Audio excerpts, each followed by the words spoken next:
Dit was optredes soos die wat die landboubedryf in veral die Weskaap 'n ruk gelede byna op sy knieë gedwing het.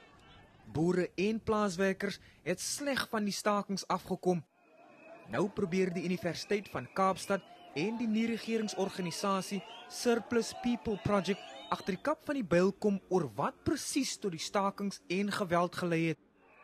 Hulle hoop ook om die regering met beleidsriglyne te help oor hoe om plaaswerkers se lewens te verbeter.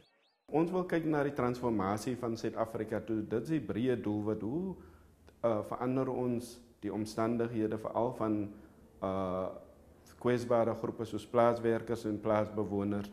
En dit is belangrik om te verstaan wat is die moontlikhede wat daar is, byvoorbeeld vir plaas om veranderinge teweeg te bring.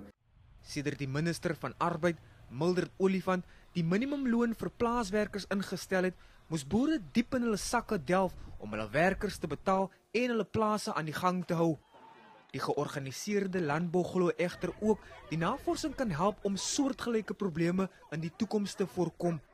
Wel, hoe meer kennis ons het oor wat die werklike probleem was, hoe beter, want beslis was dit nie net lone wat 'n probleem was nie. Daar is waarskynlik 'n hele klompie ander sosiaal-maatskaplike probleme en waarskynlik ook politieke betrokkenheid by die hele aksie gewees.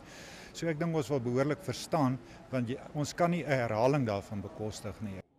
Die Universiteit van Kaapstad en SPP hoop om teen Desember die eerste verslag te voltooi voor hulle vroeg aanstaande jaar met die tweede fase van die navorsing begin. Percival Young, Unies, Kaapstad.